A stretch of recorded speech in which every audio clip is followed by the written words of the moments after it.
안녕하세요.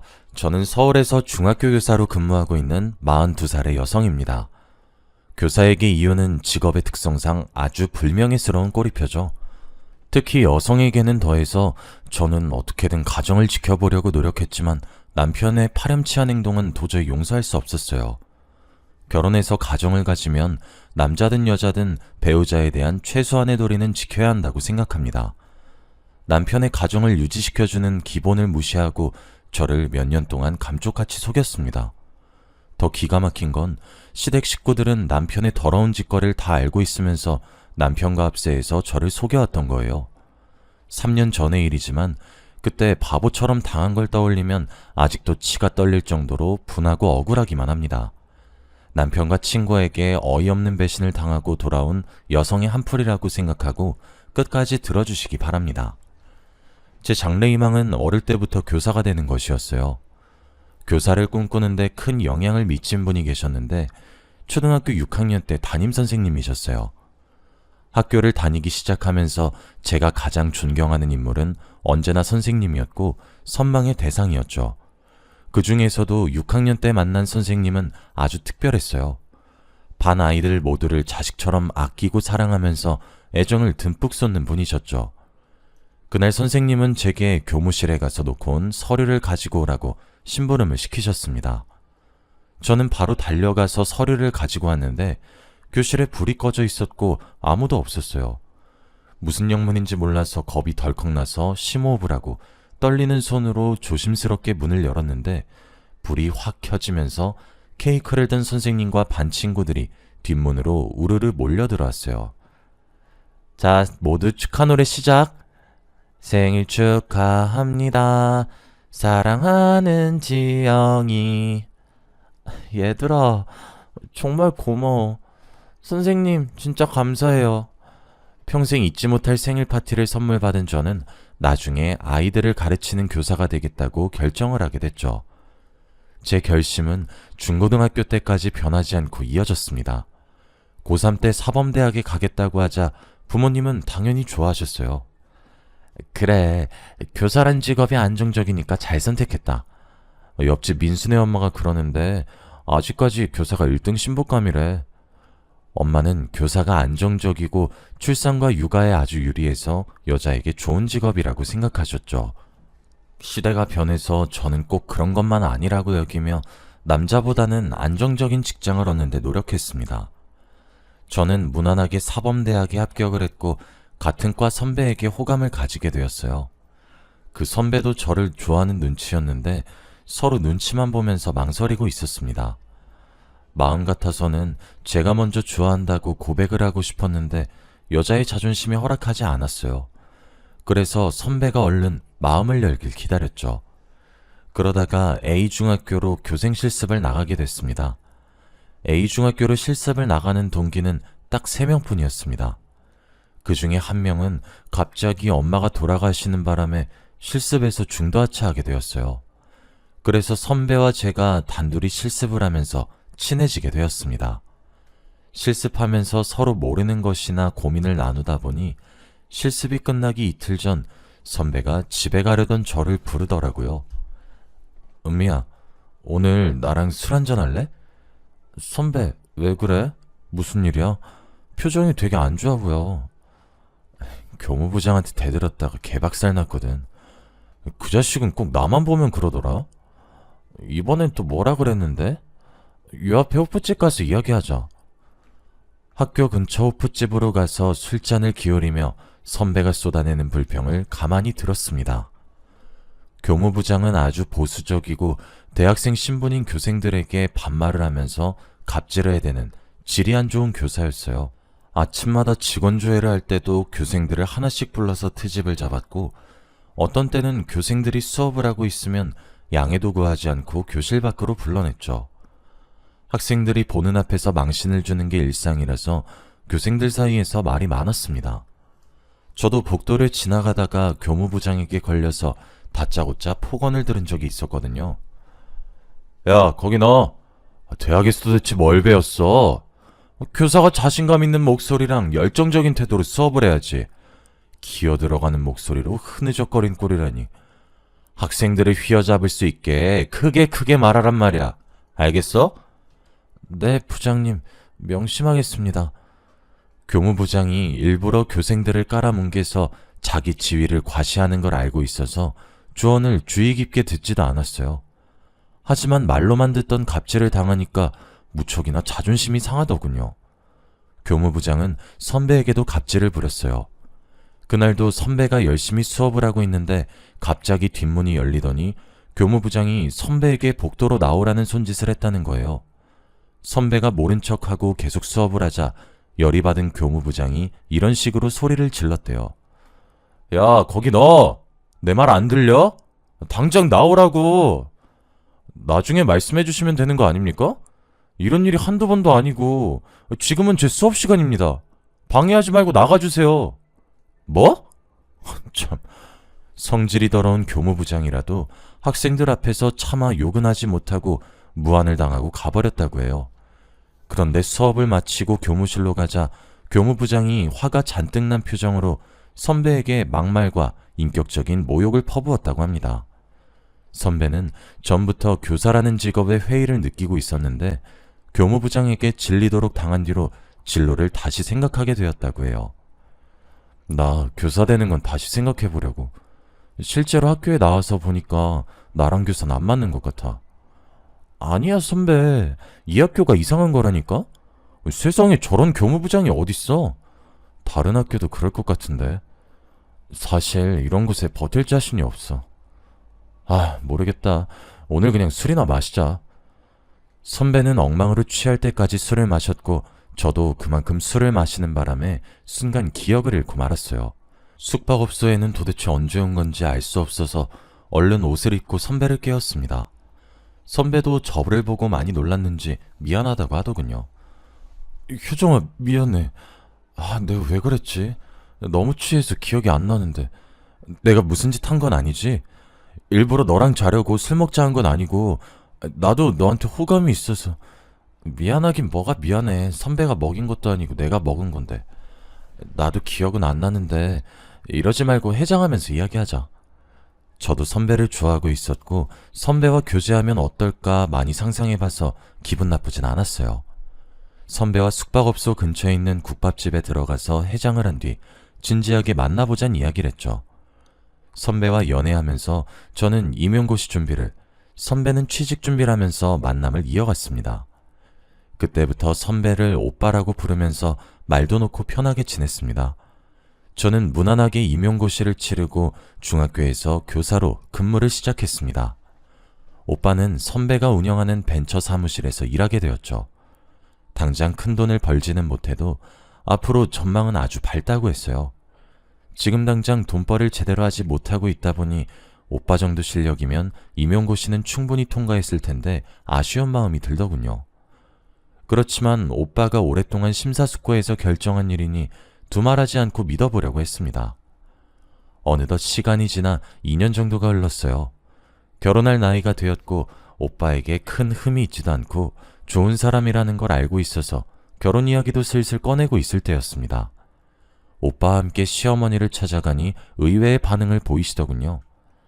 우선 급한 대로 내가 아파트 하나 장만해놨다. 평수가 작지만 둘이 살긴 괜찮을 거야. 부지런히 돈 모아서 애 생기면 큰 집으로 옮겨. 말은 이렇게 하셔도 표정만은 아주 떨떠름하셨습니다.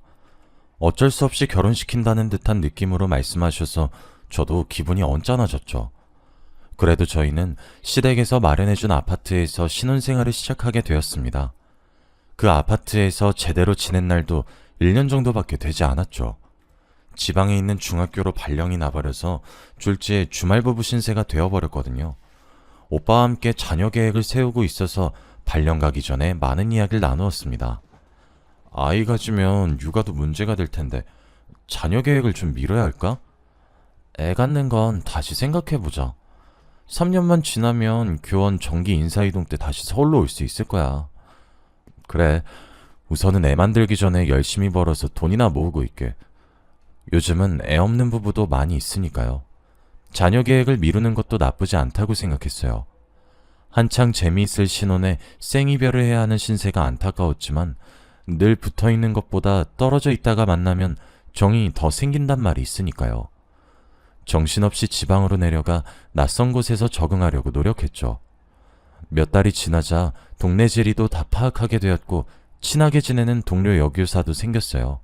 이름은 한수정이란 수학교사였고 나이는 저보다 3살 아래였습니다. 언니, 오늘 교무회의 할 때 학생부장이 교장한테 아양 떠는 거 봤지? 실실 웃으면서 얼마나 싸바싸바 하는데 정말 꼴보기 싫더라. 학생부장 그러는 거 처음 보냐? 교장하고 나이도 동갑이라는데 자존심도 없나 봐. 수정이와는 뒷담화하면서 친해졌습니다.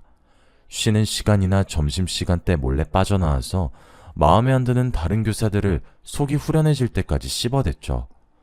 처음에는 깍듯하게 존댓말하던 수정이도 저를 언니라고 불렀을 무렵에 남편 사촌 여동생의 친구라는 사실도 알게 되었는데요.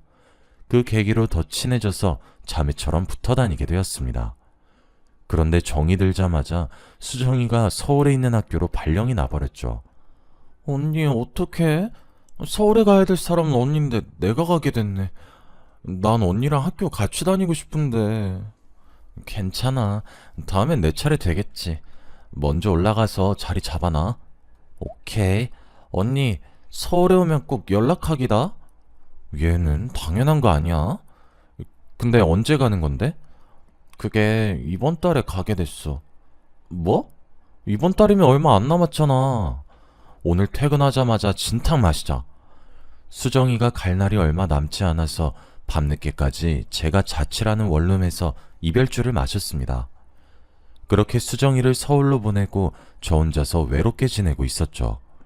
아마 우리 오빠가 없으면 주말에도 처량하게 지냈을 거예요. 그날도 주말이 되어서 오빠가 있는 집으로 올라갔는데 뭔가 이상한 느낌이 들었어요. 왠지 그 전하고는 집이 달라진 것 같았죠. 먼저 냄새부터 달라진 것 같았어요. 오빠가 혼자 사는 집이라 주말마다 제가 와서 치우고 방향제를 뿌려도 남자 특유의 냄새가 풍겼거든요. 그런데 이젠 그런 냄새가 나지 않고 제가 쓰지 않는 향수와 방향제 냄새가 나는 것 같았어요. 처음에는 제가 예민해졌다고 생각했는데 얼마 뒤에 집에 있어서는 안 되는 물건을 발견하고 말았습니다. 욕실 선반에서 여자들이 쓸만한 머리끈이 있어서 깜짝 놀랐죠. 흔히 곱창밴드라고 불리는 머리끈이었는데 아무리 생각해봐도 오빠가 그걸 사용할 것 같지 않았거든요. 그래서 오빠에게 그 머리끈을 보여주면서 물었죠. 오빠, 이게 뭐야? 나 이런 머리끈 쓴 적이 없는데 이런 게 왜 있는 거야?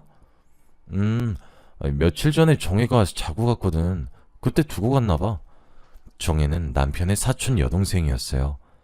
대전에 살지만 서울에 자주 올라왔고 그때마다 오빠에게 들러서 가끔씩 자고 간다고 했거든요. 그런데 오빠의 변명이 너무 이상하게 느껴졌어요. 정혜는 늘 먼저 저에게 전화를 해서 오빠 집에서 묵겠다고 말해주는 편이었거든요. 잠깐 오빠를 의심했지만 정혜가 깜빡하고 전화를 안 준 거라고 생각했습니다. 그 다음날 일요일이 되어서 오랜만에 수정이에게 연락을 해서 만났죠. 그런데 제 눈길을 끄는 게 하나 있었어요. 수정이가 하고 있는 연보라색 곱창밴드였는데요. 제가 집에서 봤던 것과 똑같은 것이었어요. 하지만 똑같은 머리끈이 넘쳐나는데 그걸로 수정이를 의심한다는 건 우스운 일이었습니다. 설마 하는 마음에 혼자 피식하고 웃고 말았는데요. 그래도 수정이와 함께 있는 내내 머리끈이 신경 쓰여서 물어보고 말았습니다. 수정아, 머리끈 어디서 샀어? 되게 예쁘다. 지하상가에서 샀어. 사실 이 디자인으로 사고 싶었는데 보라색이 없더라고. 우연히 보고 이거다 싶어서 샀지. 수정이는 저와 학교에 다닐 때부터 눈에 띌 정도로 보라색을 좋아했었어요. 옷, 가방, 액세서리는 물론 볼펜이나 수첩도 보라색만 고집할 정도였으니까요. 수정이가 저 몰래 이 집에 왔다는 생각이 머릿속에서 잊혀지지 않아서 정혜에게 전화를 걸어볼 수밖에 없었죠. 여보세요?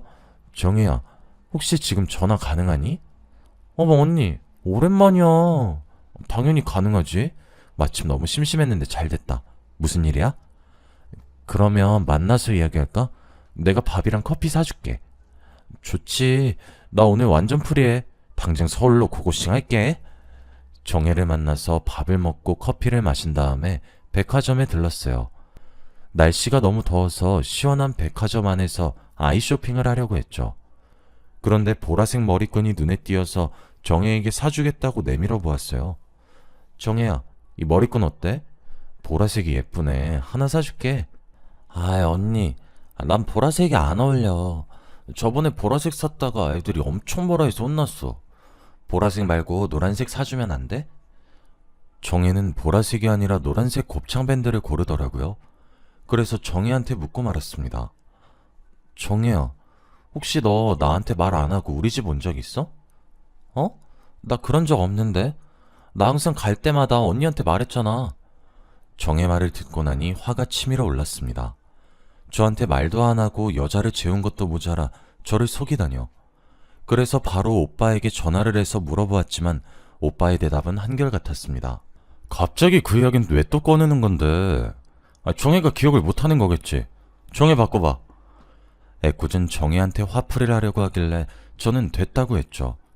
제대로 된 증거를 확인해봐야겠다는 생각에 얼른 정혜와 헤어지고 오빠와 살던 집으로 돌아왔습니다. 그래서 관리사무소에 가서 CCTV를 보여달라고 했죠. CCTV요? 무슨 일이 있으셨길래 갑자기 물어보시는 거죠? 남편이 바람 피는 것 같아서 그래요. 딱 한 번만 보여주시면 안 될까요? 그건 곤란합니다. 주민이라고 다 공개해드리는 게 아니라 경찰이 정식으로 요청했을 때만 보여드리고 있어요. 저도 알아요. 그런데 여자가 다녀간 흔적이 보여서 그래요. 비밀로 할 테니까 조금만 보여주세요. 네? 이혼 이야기까지 꺼내면서 직원에게 사정하니까 망설이다가 제게 서류를 내밀더니 사인을 해달라고 하더군요. 여기서 보기만 하셔야 합니다. 영상 휴대폰 같은 걸로 촬영하시면 안 돼요. 그리고 어떤 이유로든 영상을 증거로 쓰시려면 경찰의 허락을 받아오셔야 해요. 직원은 제가 말한 해당 날짜를 찾아서 엘리베이터 앞을 찍은 동영상을 보여주었어요. 시간이 오후쯤으로 빠르게 돌아가다가 엘리베이터 앞으로 한 여성이 다가오자 빠르게 감기를 멈추었죠. 고개를 숙이긴 했지만 보라색 밴드로 머리를 묶은 걸 보고 수정이가 확실하다고 생각했어요. 하지만 저는 끝까지 아니라고 부정하며 CCTV 화면에서 눈을 떼지 않았죠. 거울 앞에 선 여자가 고개를 든 순간 저는 집을 찾아온 여자가 수정이란 사실을 확실하게 알게 되었습니다. 엘리베이터를 탄 수정이는 주저없이 제 집이 있는 8층 버튼을 누르고 있더군요. 이제 어떻게 해야 좋을지 머릿속이 혼란스러워졌습니다. 제 눈으로 확인했지만 도저히 믿을 수가 없었거든요. 충격받은 모습 그대로 집으로 올라가 멍하니 앉아있기만 했습니다. 그런데 TV 선반 밑에 무언가가 반짝이더군요. 저게 뭔가 손을 넣어서 꺼내보니 보라색 머리핀을 발견하고 말았습니다. 의심할 여지 없이 수정이의 것이었죠. 도대체 몇 번이나 이 집을 왔던 걸까요? 제가 모르는 사이에 수정이의 흔적이 집을 점령하고 있었다는 생각에 더 이상 보고만 있을 수 없었습니다. 만나서 결판을 지으려고 수정이와 약속을 잡았는데요. 수정이 집 근처 카페로 가니 수정이가 뭣도 모르고 저를 반기더군요. 언니, 방학도 끝났고 주말도 아닌데 서울엔 웬일이야? 너한테 줄 게 있어서 휴가 내고 올라왔어. 나한테 줄 게 뭔데 휴가까지 냈다는 거야? 저는 머리핀과 밴드를 카페의 테이블에 올려놨습니다. 그랬더니 수정이의 얼굴에서 핏기가 싹 사라지더군요. 너 보라색 좋아하잖아. 어떤 정신 나간 년이 내 집에 흘리고 갔더라? 네 생각나서 가지고 왔어. 꼭 네가 흘리고 간 것 같아서 기분이 더럽더라고. 언니, 미안해. 오빠랑 나는 그냥 친구처럼 지내다가. 뭐? 친구처럼 지내? 난 너를 동생처럼 생각했는데 네가 어떻게 나한테 이런 더러운 짓을 해? 저는 소리를 지르면서 수정이의 얼굴에 물을 끼얹었습니다. 카페에 있던 사람들이 모두 놀라서 쳐다보았죠. 하지만 그런 건 아무 상관 없었어요. 여기가 수정이 동네고 오히려 수정이를 이상한 눈빛으로 보길 원했어요. 수정이가 이 상황을 수치스럽게 생각할 줄 알았는데 전혀 아니더군요. 오히려 어이없는 말을 내뱉고 있었어요. 언젠간 들통이 날 거란 생각은 했어. 그 전에 그만두려고 했는데 내가 한 발 늦었네. 그래, 내가 너무 일찍 알아버려서 미안하다. 네가 그만두기 전까지 바보같이 모르고 있어야 했는데 말이야. 그래놓고 나한텐 좋은 동생인 척 했던 거야? 언제부터 날 속인 건데? 제 고함 소리에 수정이는 한숨을 쉬더니 모든 걸 털어놓았어요. 서울로 발령을 받아서 학교에 근무하면서 친구인 정혜를 만났는데 우연히 오빠가 합석을 했다고 합니다. 그러다가 술에 취해 자버렸는데 정혜가 비밀을 지켜주기로 한 거죠. 정혜가 그걸 비밀로 해주기로 했다고? 그게 말이 돼? 정말 친동생같이 생각한 아이인데 그걸 숨겨주다니.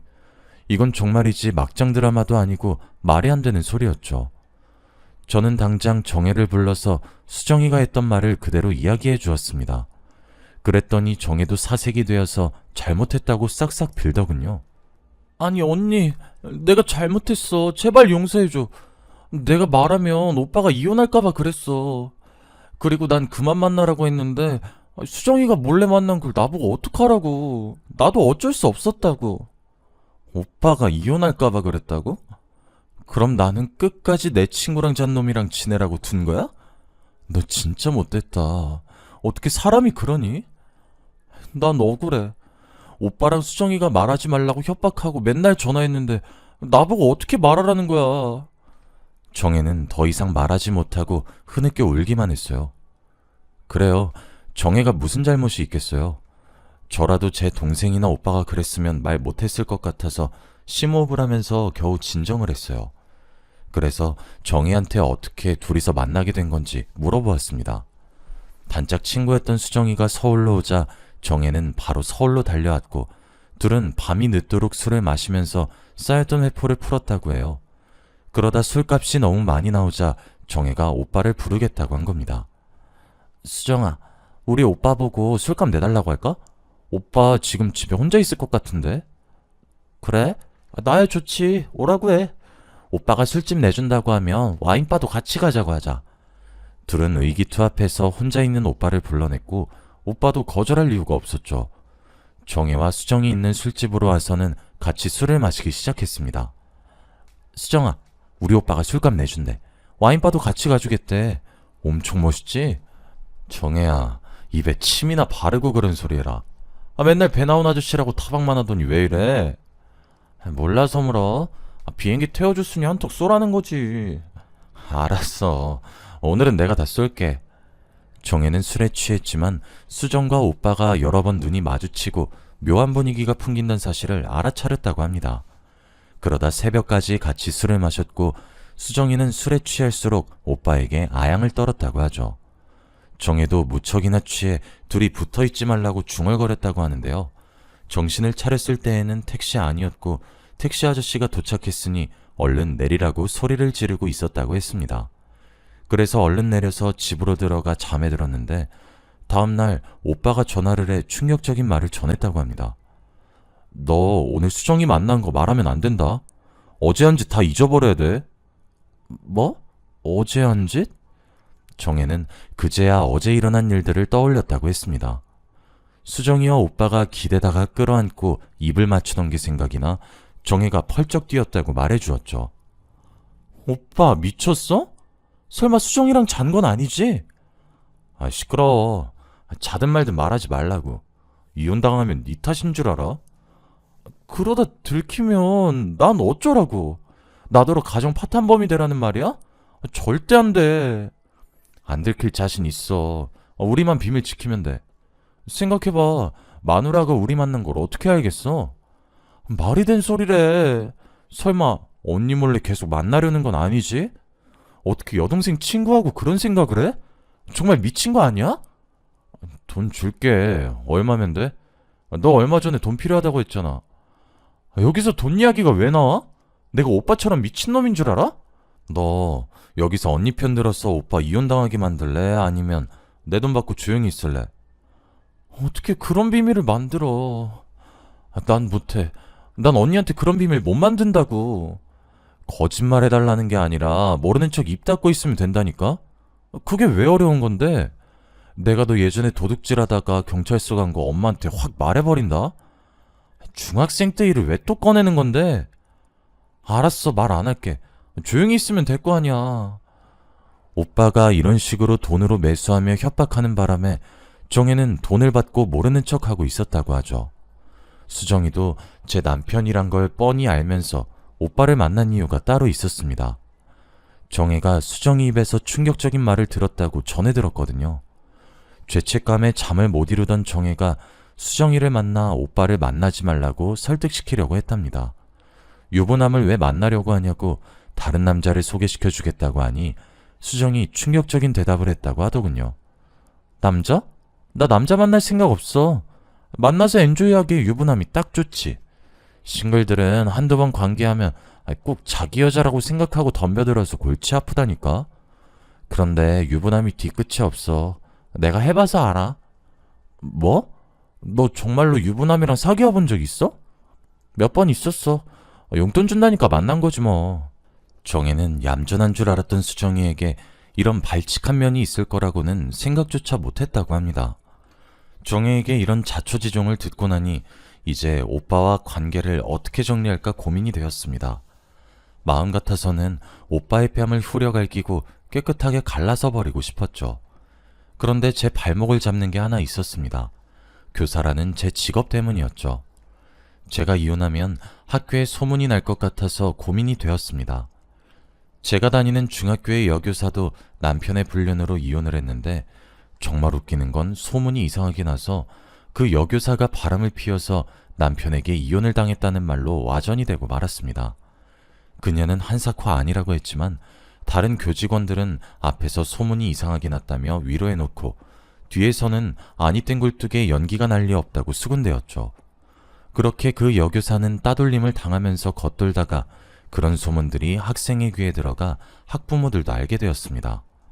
우리 아이들을 불륜녀에게 맡길 수 없다는 학부모들의 공개적인 항의에 그 여교사는 견디지 못하고 학교를 떠나고 말았는데요. 그 여교사가 이제는 제가 될 것 같아서 무섭더군요.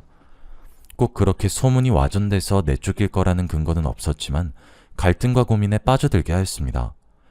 그러다가 정혜에게 온 문자를 보고 또 한 번 충격을 받았습니다. 언니, 이것까지 숨기면 언니한테 정말 못된 짓 하는 것 같아서 말해. 우리 엄마도 오빠가 바람 피는 거 알게 됐는데 나보고 가만히 있으라고 했어. 내가 결혼해서 이런 짓 당했을 거라고 생각하니까 억장이 무너지더라.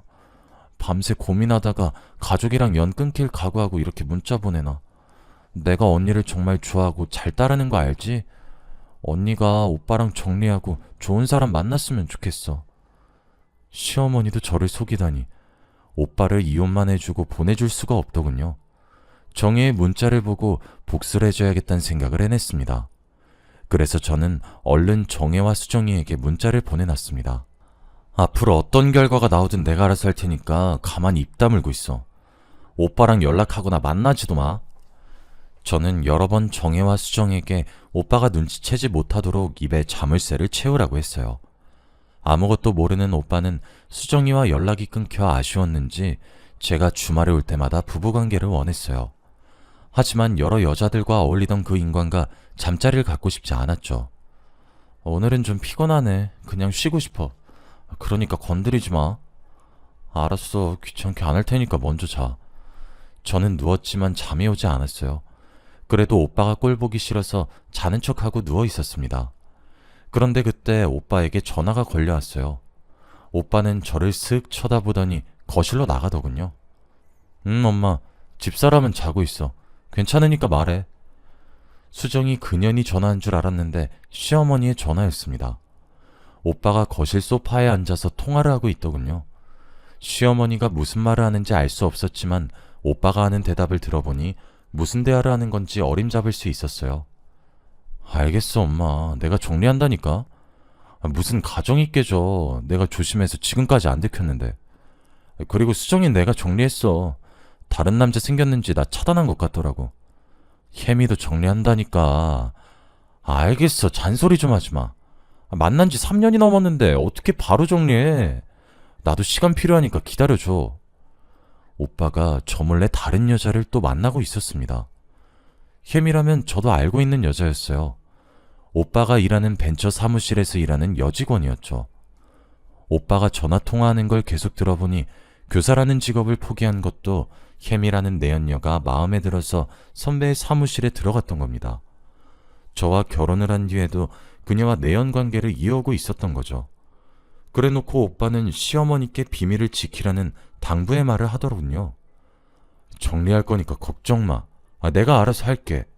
엄마도 비밀을 확실히 지켜야 돼. 알겠지? 둘의 전화 통화를 들은 저는 충격을 받아서 정신이 아찔해졌습니다. 얼마나 화가 치밀어 오르는지 당장 이불을 던지고 나가서 오빠의 멱살을 잡고 얼굴에 침이라도 뱉어주고 싶었죠. 하지만 제대로 된 복수를 위해 입술을 꽉 깨물고 억지로 참았습니다. 외도 증거를 확실히 잡아 법정에서 이기려고 집안에 카메라를 숨겨놨습니다. 연차 내놓고 출근하는 척했다가 집 근처에 숨어 있었어요. 역시나 남편이란 작자는 제가 지방으로 내려갔다고 휴가까지 냈는지 사무실에 가지 않고 혜미란 여자를 데리고 왔더군요. 오빠와 혜미가 엘리베이터를 타고 올라가자마자 따라갔습니다. 현관문 앞에 서 있는데 둘이 히히덕거리는 게 들리더군요. 둘의 외도가 확실히 찍힐 때까지 기다렸습니다. 그리고 갑자기 문을 열고 들어갔죠. 지금 잘하는 짓이다. 나 몰래 이러고 다니니까 좋아? 여보, 나는 그게 아니라 더 이상 속이려고 들지 말고 솔직하게 털어놔. 이 여자 말고 수정이라도 잔 거지? 아니, 뭘 털어놓으라는 거야. 수정이랑 잔 건 또 뭐고? 당신 갑자기 와서 왜 그러는 건데? 혜미는 근처에서 이야기하다가 중요한 서류가 있어서 그거 가지러 온 거야. 오빠, 끝까지 거짓말할 거야? 정혜랑 수정이가 전부 다 말했다고. 당신이 진짜 이 집에 들어와서 서류만 확인했는지 몰라도 당신이 이 여자랑 한 짓도 카메라에 찍혔어. 제가 숨겨놓은 카메라를 꺼내니까 오빠가 놀라서 입이 딱 벌어졌습니다. 하지만 끝까지 아니라고 혜미 눈에 뭐가 들어가서 봐준 거라고 하는데 가짜는 변명을 늘어놓는 오빠의 뺨을 힘껏 갈겨버리고 말았죠. 이 미친놈아, 이렇게까지 다 들켜놓고 거짓말을 해? 당신 이혼소송 당하면 재산이란 재산 다 뺏길 줄 알아. 내가 곧 죽어도 당신 빈털터리 만들 거라고.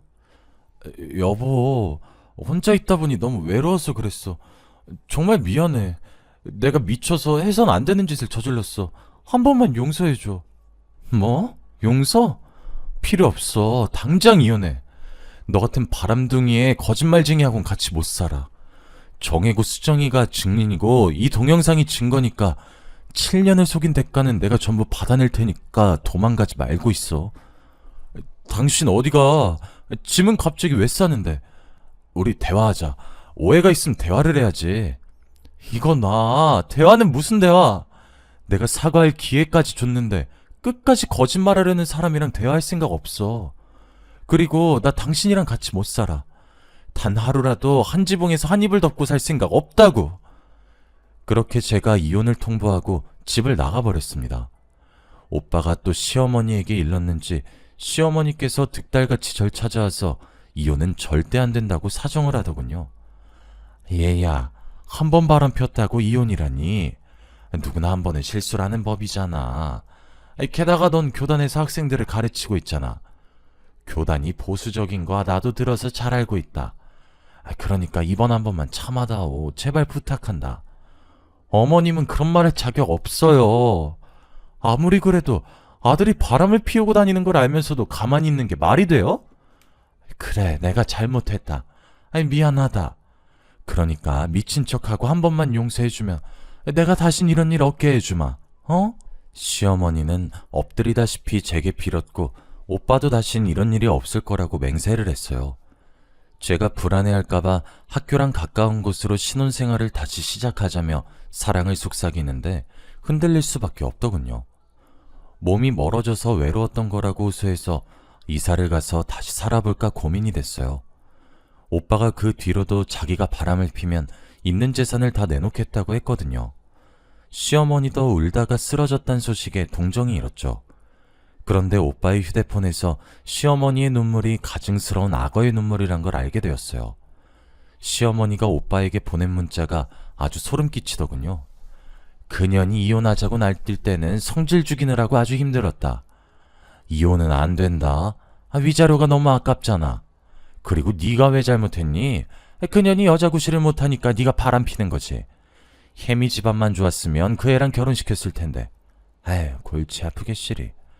그 문자를 보는 순간 뚜껑이 확 열려버렸고 제정신이 아니게 됐어요. 당장 수소문해서 변호사를 선임하고 이혼 소송을 해버렸죠. 그리고 시어머니의 얼굴에 소송 서류를 던져버리고 말았습니다. 위자료가 그렇게 아까우셨어요?